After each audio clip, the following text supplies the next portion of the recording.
Oh, shit. I just killed that team. Hey everyone, Thor and Smash here, and today we're going to be talking about some good things coming to Apex Legends, like, you know, the new solos mode, which we've been asking for a very long time. But there's also some bad news because, well, EA is doing EA things, as they always do. And so Season 21, while being incredibly promising, does have some major issues, and I hope they actually revert course, or at least we as players vote with our wallet and let them know what's going on. We're also going to go ahead and give out one of the Octane Prestige skins before that collection event ends. All you guys got to do is like, comment, subscribe, and you're entered for a chance to win. So without further ado, let's talk about these new heirlooms that we're going to be dealing with in Apex Legends. So Apex Legends is adding in a lot of cool stuff in Season 21. Obviously, we've got the brand new solos mode, which will be launching on the first day of Season 21, where it will take over the duos playlist, and you'll be able to play as a solo mode that's able to respawn, and you'll get battle sense and so much more. And overall, that is absolutely fantastic. And we already got our first look at a new collection event called Raider, or at least Void Raider. It was gifted to us by Hypermiss, who went ahead and uploaded it on Reddit and also on Twitter as well. And there's a lot of cool skins in here. Honestly, the Caustic one is pretty great, the Lobo one's great, the Vantage one, well, we're not going to talk about the Vantage one, but there's also a car skin called Soul Shatterer, there's a unique skydive emote for Caustic as well in it, and there's a couple of banner frames and stickers that you guys can see as well. It seems like it's going to be a pretty small one. What's pretty interesting about this though is in the top right corner you can see those exotic shards finally,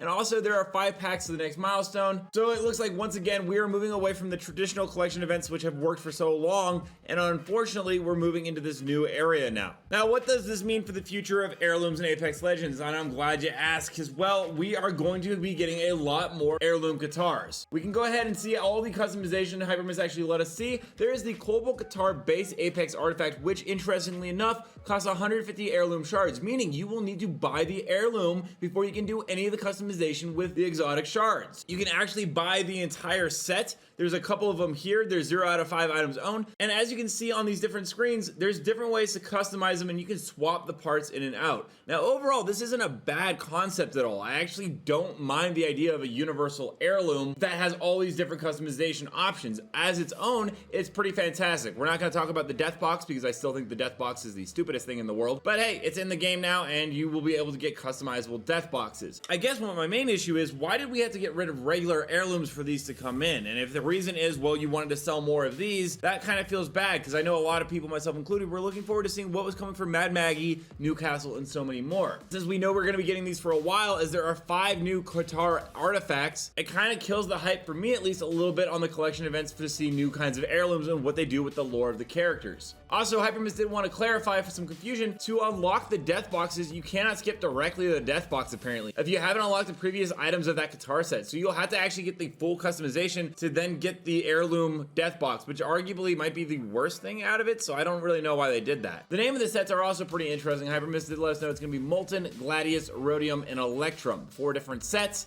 along with the bass guitar one. And like I said, there are these new exotic shards which will be used to customize your heirloom. They come in packs of 10, 50, and 110. And apparently in this season's battle pass at level 89, you will be able to get your free artifact shards. I believe this is to entice you to buy the bass guitar, but you will get free artifact shards, which you could possibly save up and use on the exotic shop for the R99 Mythic Coil or the Overheat Flatline skin, which I think would probably be a better use of your money, because that way you don't have to worry about buying up the base heirloom. We know this is also the case because, well, we saw the exotic shards, but it's also been clearly stated that exotic shards are used to purchase Apex artifacts and select mythic melees, and you can purchase items in the exotic shop. Now, of course, heirlooms aren't going away completely. We do know we are getting a Pathfinder Prestige skin this season thanks to Kral Rindo. Unfortunately, it doesn't look like we're getting an heirloom recolor, at least not one that's been talked about yet. We know Bloodhound and Bangalore have both been in the works, and there is some upside to these guitar sets. Apparently it comes with customizable weapons. You can see a list of them here. We've got like the Wingman, an SMG, Peacekeeper 301, a sniper.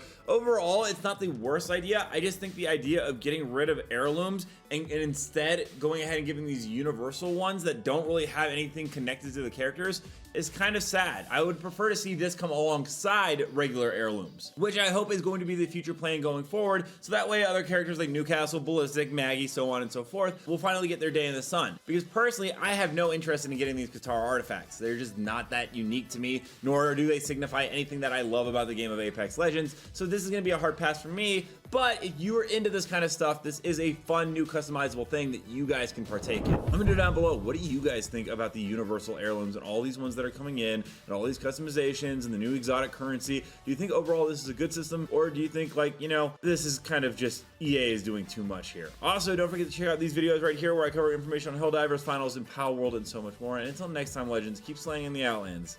I'll see you out there.